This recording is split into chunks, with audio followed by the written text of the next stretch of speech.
All right, here's chapter 27 of Huck Finn. As a reminder, at the end of 26, Huck has the bag of gold and he's fixing to hide it from the rapscallions or the Duke and the King. Chapter 27. I crept to their doors and listened. They was snoring, so I tiptoed along and I got downstairs all right. There wasn't a sound anywheres. I peeped through a crack in the dining room door and I see the men was watching the corpse all sound asleep in the chairs. The door was open to the parlor where the corpse was layin', and there was a candle in both rooms. Well, I passed along and the parlor door was open, but I see there warn't nobody in there but the remainders of Peter. So I shoved on by, but the front door was locked and the key wasn't there. Then I heard somebody coming down the stairs back behind me, and I run in the parlor and I took a swift look around, and the only place I see to hide the bag was in the coffin. The lid was shoved along about a foot, showing the dead man's face down in there with a wet cloth over it and a shroud on. I tucked the money bag in there under the lid and just down beyond where his hands was crossed, which made me creep. It was so cold. And then I run back across the room and behind the door. The person coming was Mary Jane. She went to the coffin, very soft, and kneeled down and looked in. Then she put up her handkerchief, and I see her, she begun to cry, though I couldn't hear her, and her back was to me. So I slid out, and as I passed the dining room, I thought I'd make sure them watchers hadn't seen me. So I looked through the crack, and everything was all right. They hadn't stirred. Well, I slipped up to bed feeling rather blue on account of the thing playing out that way after I took so much trouble to run so much risk about it. Says I, if it could stay where it is, all right, because when we get down the river 100 mile or two, I could write back to Mary Jane and she could dig 'em up again and get it. But that ain't the thing that's going to happen. The thing that's going to happen is the money will be found when they come to screw on the lid. Then the king will get it again, and it'll be a long day before he gives anybody another chance to snatch it from him. Of course, I wanted to slide down and get it out of there, but I didn't try it. Every minute it was getting earlier now, and pretty soon some of them watchers would begin to stir, and I might get catched with $6,000 in my hands that nobody hadn't hired me to take care of. I don't wish to be mixed up in no such business as that, I says to myself. When I got downstairs in the morning, the parlor was shut up and the watchers was gone. There weren't nobody around but the family and the widow Bartley and our tribe. I watched their faces to see if anything had happened, but I couldn't tell. Towards the middle of the day, the undertaker come with his man, and they set the coffin in the middle of the room on a couple of chairs, and then set all our chairs in rows and borrowed more from the neighbors till the hall and the parlor and dining room was full. I see the coffin lid was the way it was before, but I doesn't go look under it with folks around. And then the people begun to flock in. The beats and the girls took seats in the front row at the head of the coffin. For a half an hour, the people filed around slow in single rank and looked down at the dead man's face a minute, and some dropped in a tear, and it was all very still and solemn, only the girls and the beats holding handkerchiefs to their eyes and keeping their heads bent and sobbing a little. There warn't no other sound but the scraping of feet on the floor and blowing noses, because people always blows them more at funeral than they do at any other place except church. Well, when the place was packed full, the undertaker, he slid around in his black gloves and his softy, soothing ways, putting on the last touches and getting people and things all in ship shape and comfortable and making no more sound than a cat. Well, he never spoke. He moved people around, he squeezed in late ones, he opened up passageways and done it all with nods and signs with his hands. And then he took his place over against the wall, and he was the softest, glidingest, stealthiest man I ever see. And there warn't no more smile to him than there was in a ham is to a ham. Well, they had borrowed a melodeum, a sick one, and when everything was ready, a young woman sat down and worked at it. It was pretty squeaky and colicky, and everybody joined in and sung, and Peter was the only one that had a good thing, according to my notion. Then the Reverend Hobson opened up, slow and solemn, and begun to talk. Over the straight and outrageous row busted in the cellar, and a body ever heard. It was only one dog, but he made the most powerful racket, and he kept it up right along. The parson, he had to stand there over the coffin and wait, and you couldn't hear yourself think. It was right down awkward, and nobody didn't want to know what to do, but pretty soon they see that long-legged undertaker make a sign to the preacher as to say, "Don't you worry, just depend on me." And then he stooped down and began to glide along the wall just as his shoulders showing over the people's head. So he glided along, and the powwow and the racket getting more and more outrageous all the time, and at last, when he had gone around two sides of the room, he disappears down cellar. Then, in about 2 seconds, we heard a whack, and the dog, he finished up with a most amazing howl or two, and then everything was dead still, and the parson begun a solemn talk where he left off. In a minute or two, here comes this undertaker's back and shoulders gliding against the wall again, and so he glided and glided around three sides of the room, and rose up and shaded his mouth with his hand, and stretched his neck out toward the preacher and over the people's heads, and says, in a kind of coarse whisper, "He had a rat." And then he drooped down and glided along the wall again to his place. You could see it was a great satisfaction to the people, because naturally they wanted to know. A little thing like that don't cost nothing. It's the little things that make a man looked up to and be liked. Now, this weren't no more popular man in town than what the undertaker was. Well, the funeral sermon was very good, but passing long and tiresome. And then the king he shoved off and got in some of his usual rubbish, and at last the job was through, and the undertaker begun to sneak up on the coffin with his screwdriver. I was in a sweat then, and watched him pretty keen. But he never meddled at all. He just slid the lid along as soft as mush and screwed it down tight and fast. So there I was.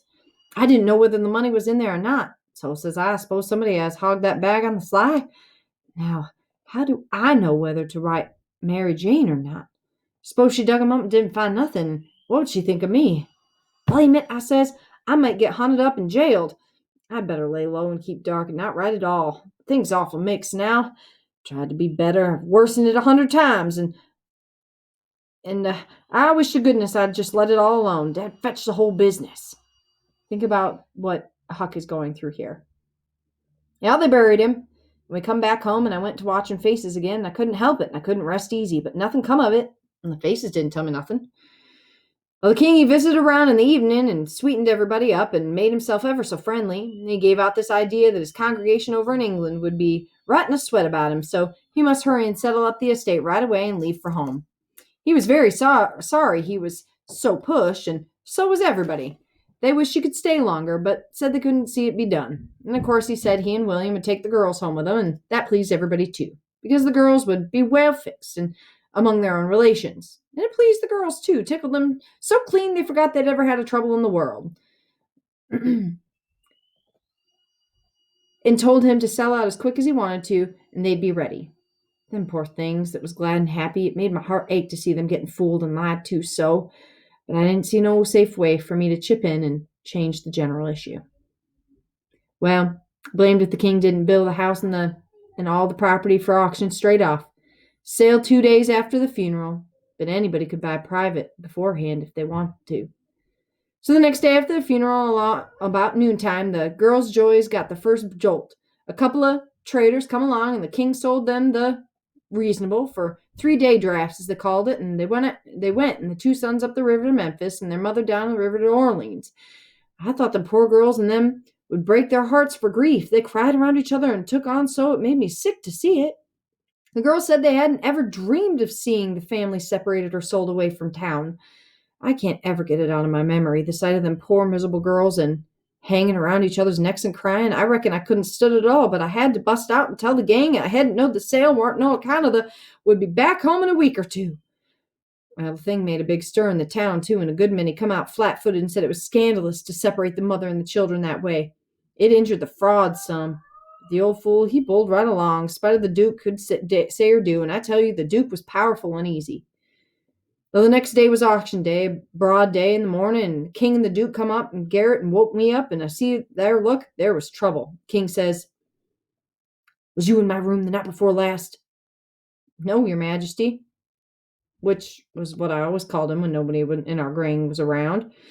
"What, was you in there yesterday or last night?" "Well, no, your majesty." "Honor bright now, no lies." "Honor bright, your majesty. I'm telling you the truth. I ain't been near your room since Miss Mary Jane took you and the Duke and showed it to you." The Duke says, "Have you seen anybody else go in there?" "No, your grace, not as I remember, I believe." "Stop and think." But I studied a while, and I see my chance, and then I says, "Well, I did see the go in there several times." Both of them give a little jump and looked like they had never expected, and then they had. And then the Duke says, "What? All of them?" "No, leastways not all at once. That is, I don't think I ever seen them all come out, just that one time." "Hello, when was that?" "It was the day that we had the funeral, in the morning. It warn't early because I overslept. I just started down the ladder and I see 'em." "Well, go on, go on. What did they do? How'd they act?" "Well, they didn't do nothing. They didn't act any way much as far as I see. They tiptoed away, so I seen, and easy enough they'd shoved up there to do your majesty's room something supposing you was up and found you warn't up, and they was hoping to slide out of the way of trouble waking you up if they hadn't already waked you up. Great guns, this is a go, says the king, and both of them looked pretty sick and tolerable silly. They stood there thinking and scratching their heads a minute, and then the Dookie busts into a kind of little raspy chuckle, and he says, "Just beat all how neat the played their hand.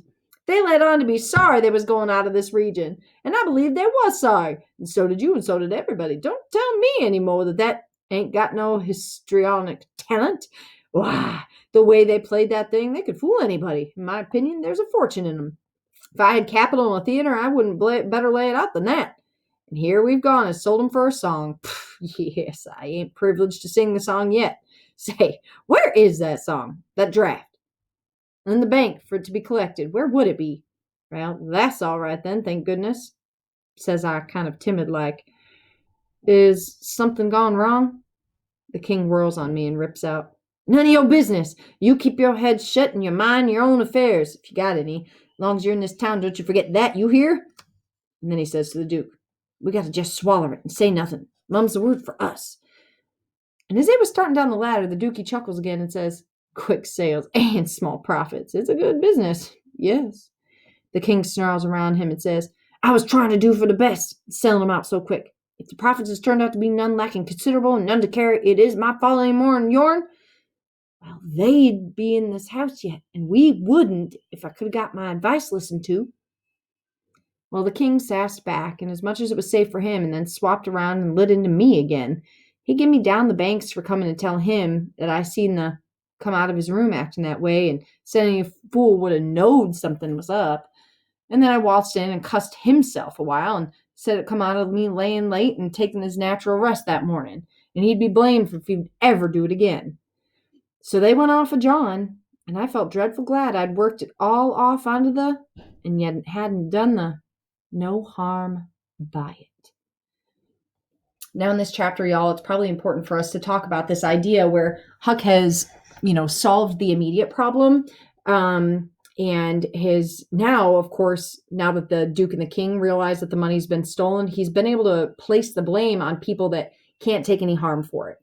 And it's also exactly who the Duke and King would expect to be the ones to have taken the money. And that's what they were trying to hide it from, right? From the slaves.